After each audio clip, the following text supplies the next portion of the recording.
मुल्क ईरान में एक ज़माने में एक बादशाह हसन हुकूमत करता था। बादशाह के 4 बेटे और 1 बेटी थी। बेटी का नाम सादी नायला था। सादी नायला अपने सब भाइयों से बड़ी थी और बेहद अक्लमंद, रहमदिल और बहादुर थी, क्योंकि वो बादशाह की सबसे बड़ी औलाद थी और उसमें छोटा भाई 10 साल का था। इसलिए बादशाह ने उसकी परवरिश बेटों की तरह की थी। वैसे भी सादी नायला बचपन में ही शमशीर और सवारी का शौक़ था, इसलिए इराक के माहिर उस्तादों में उसे बचपन ही में इन सब का माहिर बना दिया था।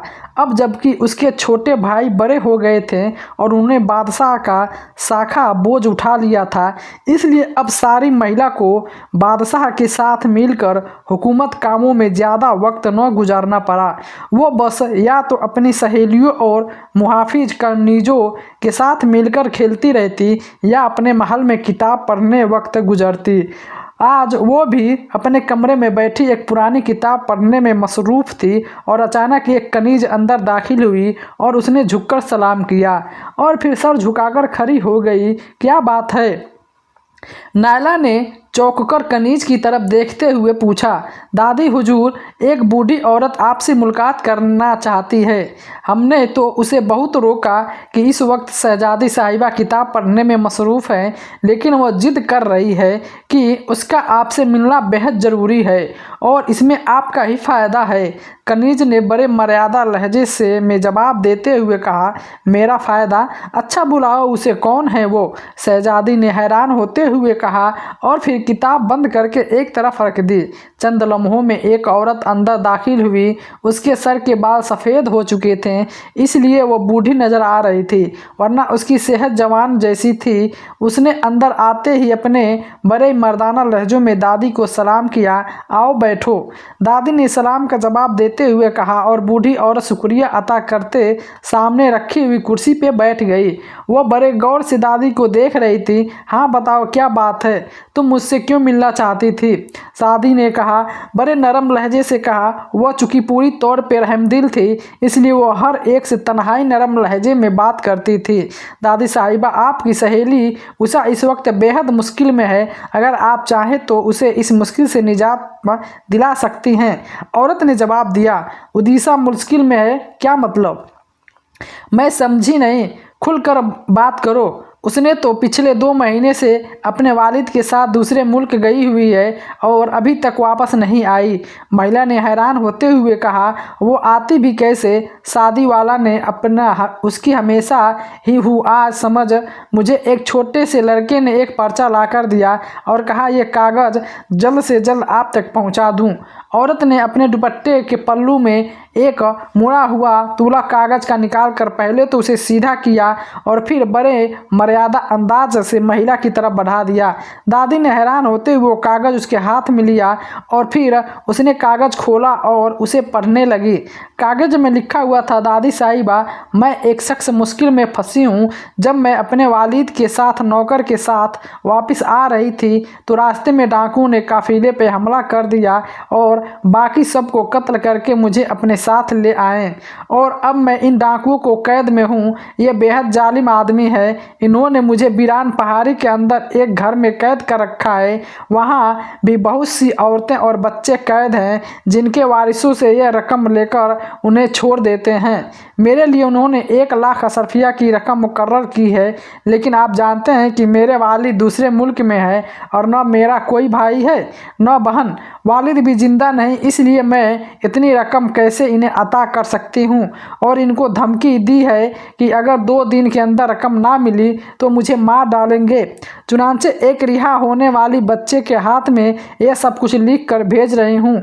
आप मेरे लिए कुछ करें, मैं आपका एहसान सारी ज़िंदगी न भूलूंगी। आखिर में उसका नाम लिखा हुआ था। सादी महिला ने 2-3 बार यह खत पढ़ा और फिर एक तवील सांस लेते हुए उसने हाथ दोबारा तय किया कि उसके चेहरे पे हैरानी के साथ गुस्से के तालाब भी उभर आए। तुमने ये हाथ पकड़ा है? दादी ने ओठ चबाते हुए उस औरत से पूछा। मैं तो अनपढ़ हूँ दादी साहिबा, मुझे तो हाथ लाने वाले बच्चे ने इतना बताया कि उस शख्स मुश्किल में फंसी हुई है और उसका पैगाम है कि हाथ दादी साहिबा तक पहुंचा दी जाए और हमदर्दी की वजह से यहाँ तक आई हूँ।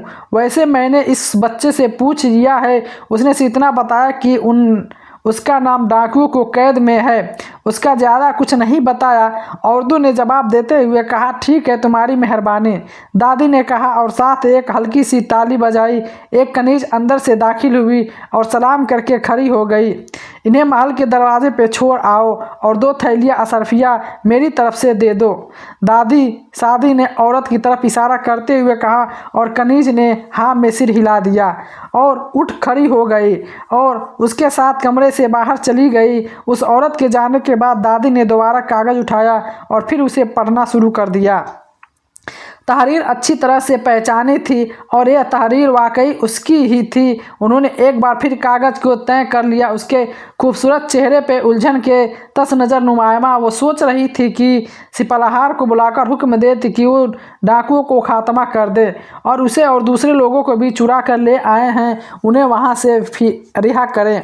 सिपाहियों के जाने के बाद लोग उड़ीसा दूसरी तरफ कैद औरतों के और बच्चे हलाक बन चुके थे। उड़ीसा छुड़वाई लाई। इसके बाद सिपहलार ने जैसे ही फौज भेजकर डाकुओं को खात्मा कर देगी, इस तरह उसकी ज़िंदगी को कोई खतरा नहीं रहेगा। यह फैसला करके उन्हें ताली बजाई। कनीज ने तलब किया और फिर उसे हुक्म दिया कि शाही खजानेदार को पेश किया जाए। थोड़ी देर बाद शाही खजानेदार हाजिर हो गया। हमें तौरी पर 1 लाख असरफिया चाहिए। नैला ने शादी खजाने का हुक्म देते हुए हुक्म की तामील होगी। शाही थानेदार ने मर्दाना लहजे और कहा कि सलाम करके वापस चला गया। थोड़ी देर बाद वो थैलियाँ भी लेकर आया और अदब से दोनों थैलियाँ उनके हवाले कर दिया और फिर उसके बाद सामने रख दी। एक कागज़ निकालकर उसमें दादी को दिया। फिर यह हिसाब का कागज़ है। दादी ने अपनी उंगली से पहनी हुई मशहूर मोहर उस कागज़ पे लगाई और शाही थानेदार सलाम करके वापस चला गया। दादी ने कनीज को बुलाकर थैलियों को उठवाई और फिर अस्तबल में आ गई। उसने दोनों थैलियों से घोड़े के जिन में बंधवा दिया और फिर घोड़े पे सवार होकर शाही महल से निकली और बिरान पहाड़ी की तरफ रवाना हो गई। बिरान पहाड़ी शहर में काफ़ी फासले पे थी, इसलिए बिरान पहाड़ी तक पहुंचने उसे शाम लग गई। लेकिन क्योंकि उसे अपनी सहेली उस्मा की फिक्र थी, इसलिए वो मुसलसल घोड़ा दौड़ाती रही। पहुंच गई। पहाड़ी बिल्कुल वीरान थी, वहां कोई आदमी न था। दादी घोड़े से उतरी और घोड़े से एक दरख्त के साथ बांधकर वो पहाड़ी के अंदर दाखिल हो गई। वो इधर उधर देखती आगे बढ़ रही थी। यहाँ तो कोई नहीं है, मैं रकम देकर अपनी सहेली को छुड़वाकर आई हूँ। दादी ने पहाड़ी रस्मे को खड़े होकर जोर से कहा तो चंद लम्हों के बाद एक तरफ से काला आदमी निकला आया। उसके हाथ में तलवार थी, उसकी बड़ी बड़ी खौफनाक मूछें थी। कौन हो तुम, यहाँ क्यों आई हो? इस काले आदमी ने तन्हाई गुस्सैले लहजे में पूछा। तो नानी ने जवाब दिया कि उषा छुड़वाने आई हूँ, उसके लिए 1 लाख असरफिया लेकर आई हूँ। दादी ने बड़े लहजे में कहा तो पहले रकम दो। उसे काले आदमी ने कहा नहीं, पहले मुझे उससे मिलवाओ, फिर रकम दूंगी और तब उस सरदार ने पास ले चलता हूँ, उस काले आदमी ने कहा और फिर वो दादी के साथ लेकर एक चट्टान के पीछे घूमता हुआ आगे बढ़ता गया। एक जगह जाकर रुककर उसने चट्टान के कोने पे जोर से पैर मारा तो चट्टान किसी संदूक के ढक्कन की तरह उठ गया। अंदर एक हादसा भरा हुआ रास्ता जा रहा था। वो काला आदमी दादी को साथ लेकर रास्ते जा रहा था। आगे बढ़ने लगा। थोड़ी देर बाद रास्ते में एक बहुत बड़ा तहखाने में जाकर ख़त्म हो गया। तुम यहाँ ठहरो, मैं सरदार को बुलाकर लाता हूँ, उस काले आदमी ने कहा और फिर जल्दी से आगे बढ़कर एक बड़े से घर में चला गया। दादी गौर से इधर उधर देखती रही। तब वो सरदार को लेकर आया। वो सरदार 1 लाख असरफिया लिया और फिर उसकी फ्रेंड उषा को छोड़ दिया।